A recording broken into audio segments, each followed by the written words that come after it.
Yes, good evening, everyone. Welcome to the Ask Aussizz Friday session for tonight's evening. So, welcome everyone. My name is Prabhjot Sahni. I'm a registered migration agent and based at Aussizz Cranbourne branch in Victoria. So, yeah, and Aussizz is hosting a massive education and migration conclave 2024 thing as well, which is happening from 24th to 28th of June from 12 p.m. till 6 p.m. So where our registered migration agent teams of over 60 migration agents and registered migration agents plus a team of over 80 education consultants will discuss all the migration and education topics and you hopefully will be able to answer all your questions related to migration and education inquiries. So it's happening from 24th of June till 28th of June. And yes, so you can always register online and then you get a link to be part of the session. So do join us and you can check all the topics which will be it'll be 1 hour topics for all different topics. So you can choose your favorite topics as well or the topics which are relevant to your scenarios, and then you can find answers for those critical questions relevant to your future PR or current visa inquiries. So there'll be a very big event hosted by Aussizz Group, and it should uh, resolve most of your or give answer to most of your questions. So welcome for today's Ask Aussizz session. So yeah, so we're still waiting for the questions from the joinees and from our audience. So as we get questions, so we will be or I'll be able to answer most of the questions hopefully. So yeah, this year's been a year of a lot of migration changes. They're trying to overhaul point system for the general skilled migration as well as for the there is a recommendation from the Grattan Institute, which is that the department highly relies on this think tank. So yeah, we got a first question from Varun. 491 visa lodged for South Australia for biotechnologists on January 2024 with 95 points. When can I expect the grant? Look, the processing times, it always goes up and down. So very hard to answer this question. When will you expect a grant? Hopefully, Varun, if your application is decision ready, you provided all the relevant PCC police clearance certificates and your medical is done. So hopefully you'll it's already 1 year and 5 months, so hopefully you will get a grant soon. I have had cases, my own experience, sometimes 491 can take up to 2 years or even longer. So yeah, hopefully you get your grant soon. But with the processing times, you check the online, it's not even you can't rely too much on that online data as well, because it says 50% or the 90%. So you don't know when you fall under 50% or 90%, or it's just the average processing time guidelines. So it can always go up and down. So if there is any pending information in your application, just make sure you upload all the documents. And if any PCC or medical is pending, just make sure you provide them everything. So whenever the case officer comes and have a look at your file, so they can make a decision on your application. So I wish you you get your grant soon. But yeah, very hard to comment on the processing time. So it always goes up and down. So yeah, so this year's been a year of changes. So from 1st of July, they're making changes to the 485 grant periods as well, and reducing the age cutoff for the 485 visa applicants as well. So there's bit of a sad scenario for our applicants, but yeah, but still they're saying Master of Research and PhD students will be able to apply for the or eligible for 485 applications till they turn 50. So but for the rest of the applicants, they may change it to 35 as is recommended or as is published on the website as well. Gurdeep Singh is asking, when will the invitation rounds start again? Applied last year, still I'm waiting for reply, please. Look, the last round for 189, which is the federal invitation round for 189 skilled independent visa, the last one happened on December or in December 19th. or 18th of December. So yeah, hopefully everyone's expecting or speculating there'll be another round before the close of this year, and they got still a lot of allocated seats. So they may do another round before they close off for this year. And with the uh, with different, most of the states already closed taking accepting new applications. So I'm based in Victoria, so maybe we do hope and do speculate that there'll be another round for Victoria before 30th of June. So they never tell us when they'll do an invitation round. So Victoria only tells on the same day, they send an email to everyone 9 in the morning that they'll be conducting a round today. So let's hope they do another one round soon before they tick off for this year before 30th of June. So yes, and next year the point system most likely, as expected, will they make a lot of changes, overhauling the all But as per the Grattan Institute, they change everything. The point system is changed. These are not minor changes. These will be major changes. So with the age points from 18 to 20 and then 21 to 9 and then subsequently 5 points reduction from as you grow older by a year. So that's what's recommended by Grattan Institute. And then they say as of today, the age points contribute to roughly 23 to 25%, but later on when they make changes, it'll make 20% for the overall point score. What they're trying to say, they want to take off the regional and the professional year points, which they say are not very beneficial.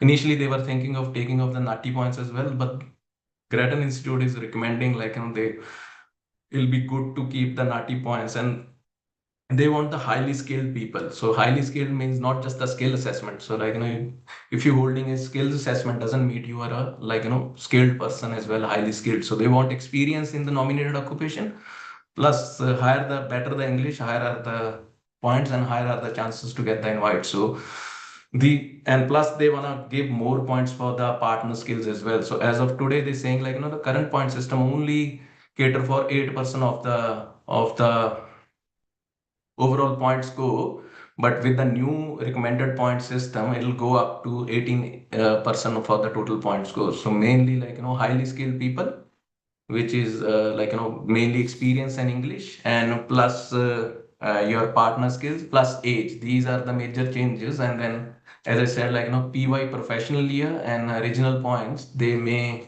write off those points. So, but only time will tell. Will the department take that recommendation from Grattan as they did for the 485 visa, or only we'll see. But these will be very very big changes, major changes.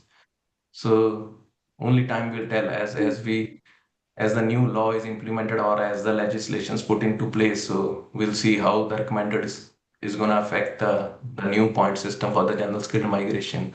And another recommendation in the migration strategy, which was published in November 2023, was they want to bring a new employer sponsored visas as well, core skills, essential skills, and specialized skills based on the salary earned by an applicant. So core skills are or essential skills were anyone earning less than 70, and then 70 to 135 is the core skills, and then specialized skills is someone earning over 135. So yeah, it may replace the 482, but the good news is they're recommending for employer-sponsored temporary skills shortage 482, which is the current employer-sponsored visa, provisional visa, not the PR. So the experience requirement, the skilled experience, I should say, is the requirement is 2 years. But later on, they may from 23rd of November onwards, they're saying it'll be reduced to 1 year, which is a great news. And already in the past, they already changed and made the PR pathway irrelevant of the occupation list. So previously only MLT, SSL, medium long-term skills strategic list was the transition was available to 186 PR. But now anyone who's holding 482 stays on 482, works full-time in the nominated occupation with the employer, can go to the transition stream regardless of which occupation they have. As long as they hold 482, they can go for a 186 PR. So these are the changes which are already put in place. And already higher English requirements and higher financial requirements are there as well for student visa, and higher English for or the 485 visa as well. So yeah, a lot of this year's been a year of changes. So yeah, so yeah, they're saying like previous governments just stuffed up the visa system, and like a lot of temporary visa holders are staying in Australia, and they're trying to fix up the real estate crisis as well. So we got another question from Nitesh. What are the chances of telecommunication network planner for the upcoming 2024-2025 financial year? Look, we're still waiting for the requirements, but telecommunication network planner and another two occupations, the 3132 group, unit group from the Australian Bureau of Statistics, ABS. Look, as I initially said, what the government's future perspective for general skilled migration is, as long as you working in your occupation, you got a brilliant chance. So like just getting the skill assessment doesn't prove you are a skilled worker. So you have to find a job in your nominated occupation as well. So then it improves your chances. So and Desh is also asking, should I apply for 189 or 190? Look, it's on a medium long-term skill strategic list, MLTSSL. So you apply both. Like, as long as you got 65 points for 189, you can apply both. And with 190, I'm not sure if you in Victoria or like, some other state. So we have, as long as you meet the requirements for the state which you currently are, so you should go for 190 as well. You should always be in line, like as long as you in it, then only they know, like you opting or you want, you are interested, as they say, expression of interest. So apply for everything which you can. Like if you're in Victoria only, less you apply either 190 or 491. But with your occupation which is on level 2, because you only need advanced diploma for this telecommunication network planner skill assessment. So Victoria prefers skill level 1 occupation. So yeah, so if you can apply for a regional 491, if provided if you based in Victoria, so that'll be better. My recommendation, if you're in Victoria, 491, not 190. And of course, you apply 189. You should be in it to win it. So yeah. We got another question. Ansherak is asking, what's the chance of 190 uh, occupation is business analyst, 85 to 95, 85 to 90 points. Look, that if we talk this year and the last year, so year ended on 30th of July 2023 and ending on this 30th of June, I should say, on 30th of June 2024. Look, for 189 visa, like we see the benchmark for all ICT occupations is about 90 to 95 points. So yeah, so you pretty close, 85 to 90, and hope, like I assume you got superior English, which is pretty much sort of very important for IT occupations. And then yeah, depending upon your state, like if Victoria, if you have a skilled partner, brilliant chance, and as long as you claiming points for the experience, there'll be a good chance for you. So yeah, if you sitting at 85, 90 points, you must apply. Nitesh is saying I'm in Queensland, so they already closed for yeah. So 180, you go for 190, yes. So Rahul, what's the current processing time for contributory parent visa? Look, as they mentioned in November 2023, the allocate, it's a seed, like capped visa, so only 8,500 seats for a year. So previously, the applicants who applied in earlier years, the contributory parent visa processing, be it onshore or offshore, I'm talking the permanent visas, so it can be 143 or 864. They're trying to bring them in parity as well, be it offshore or onshore visa. So the processing time before that was like 6 to 7 years. Now the advertised or like the mentioned published processing time on the website is 10 to 12 years. So like only time will tell, because like so if we applied 2022 or 2023 application, we're still waiting. So but like 3 stages. So time of application, when you apply, like get the acknowledgement, then after 3 or 2 to 4 years, they put your application in the queue. So then they ask you to do all the pending things, like check for all the grant criteria. They can ask for the PCCs or the medicals, and then they put you in the queue. But the queue date goes with the initial application, and then like as per the capping, when you or your parents like it becomes their turn, then they grant the visa. So usually, and any applicants who are applying now, any parents who like applying now, The tentative processing time is 10 to 12 years for the contributory parent visa. So Jagandeep, I should say, is asking, I'm completed cookery from Adelaide and doing job ready program in Adelaide. They'll be completed in November this year. What are the chances of 189 with 85 points and 491 with 95 points for the next financial year? Look, with the state sponsored, state nominated visas 190 and 491, they get allocations from the federal government, and then from the federal government, and then as and initially the quota gets allocated, and then the states decide on their requirements, what they need from the applicant. So for 190, as you know, this year the requirements were way tougher than the previous subsequent or preceding year. So this year, July or August, when we get the new, usually Adelaide and South Australia, very very reliable states, Okay, I gotta go.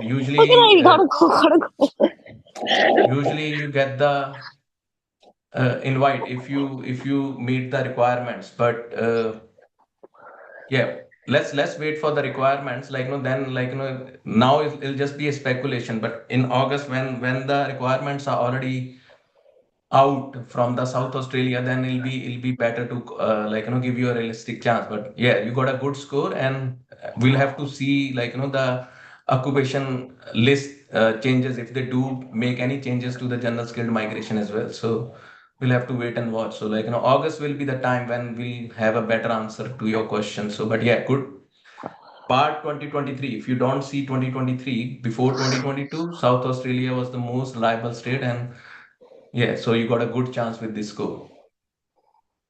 Ghazi is asking, how can I complete my health examination before the visa application under sub class 186? It's better when you lodge, you get the HAP ID referral letter, and then you book the medicals with Bupa. Anyways, the 186 visa, they take longer. So it's 482 gets granted in 4 to 5 weeks, but 186, the standard processing time for nomination visa easily is 6 to 12 months. So even if when you lodge and you get the HAP ID, and then better to do it when you already launched the application. Vivek is asking, what are the chances of 491 for general accountant at 90 points? Don't Vivek, start, for you can't Victoria, yes, finish. we do get this I'm year about telling four you. to five invitations for 491 for our accountants. So so as long as Victoria this year they considered five things. So your English score, the experience in your nominated occupation. So as an accountant, your if you got a skilled partner, and the overall point score, and if you the number of years of experience. So it's all permutation and combination based on these five requirements. So you're taking most of the things. So you got experience as well, but this year 90% of the invites we received were for skilled partner, but that was mainly for the 190. For 491, if the requirement stays the same, and it depends upon your salary, how much you claiming for your salary. So that'll give you definitely improve. But I did receive, even on a lower score, even on a 75 points in December, when they did an invitation round, I did receive an invite for Victoria for 491. Go na, do Jitendra, your Karan, work.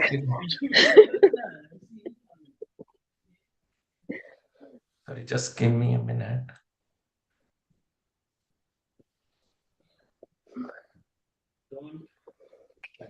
Just give me 30 minutes, then you're finished.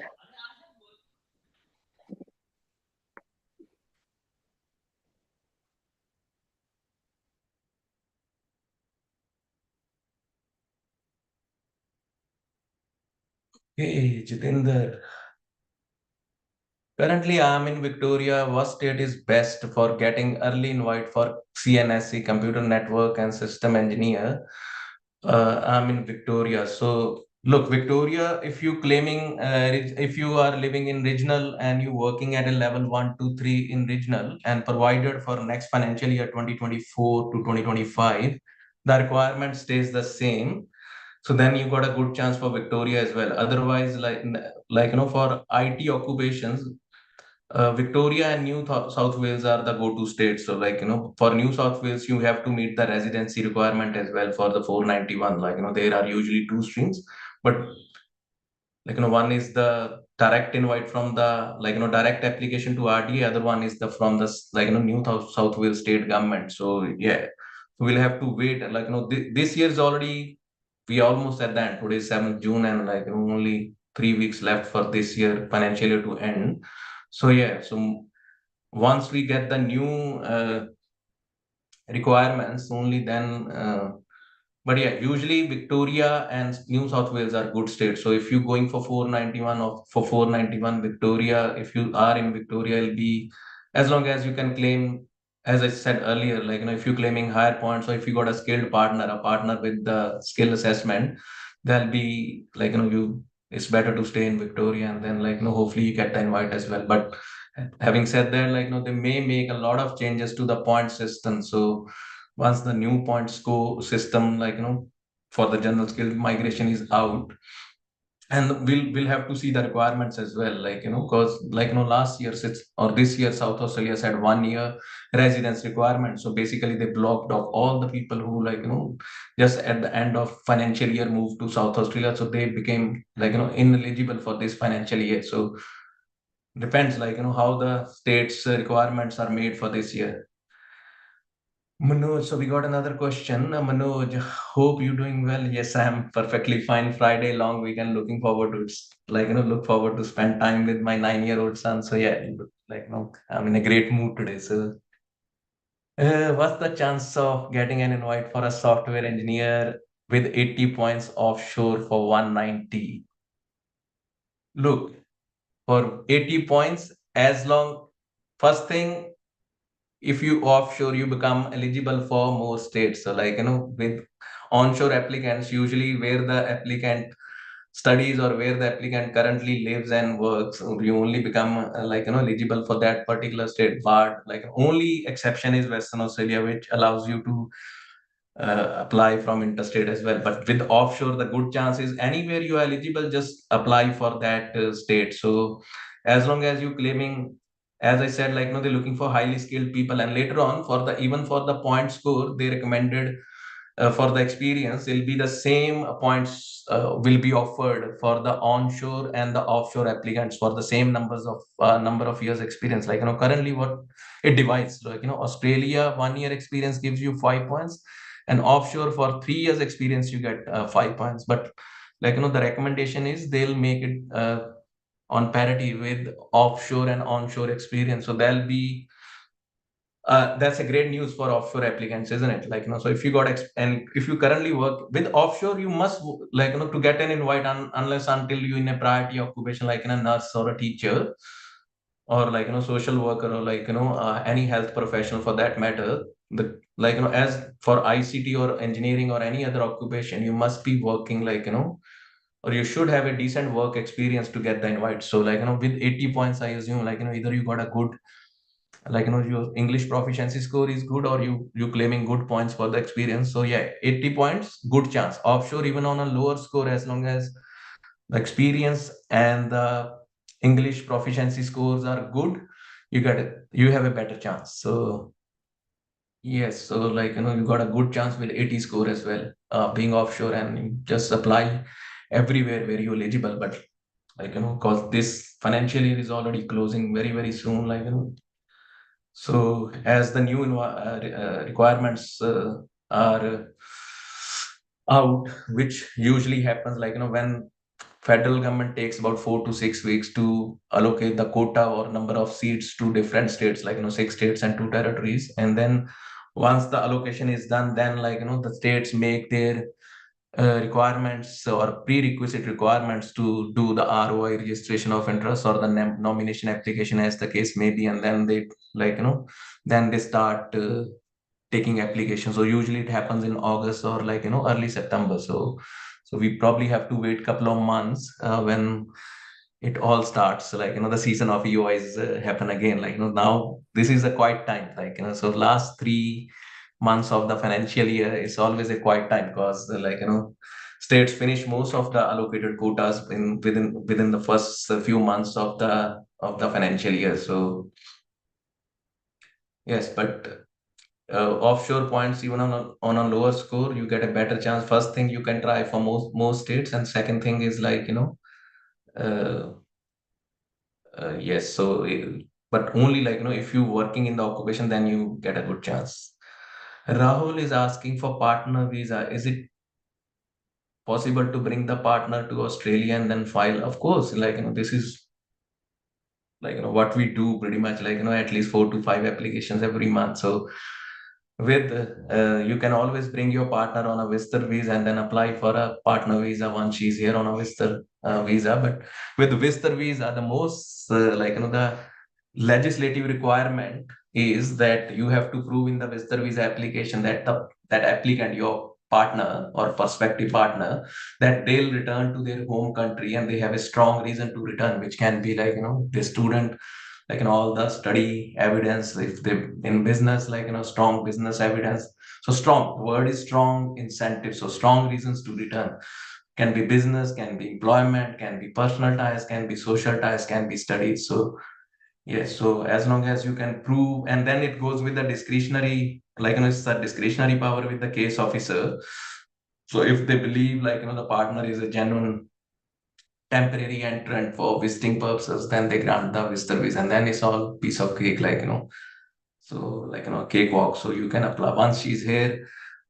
Partner visa, you prove either a married or a de facto relation, plus the 4 aspects of partner: financial, nature of the household, social, and your mutual commitment towards each other with the exclusion of all others. You meet all those requirements and provide all the documents, and then so then you apply partner visa, and once partner is applied, you get the full work rights. Post your visitor visa finishes and the bridging visa A kicks in, and you get the Medicare. You become entitled for the, or your partner, I should say, they become entitled for the Medicare as well.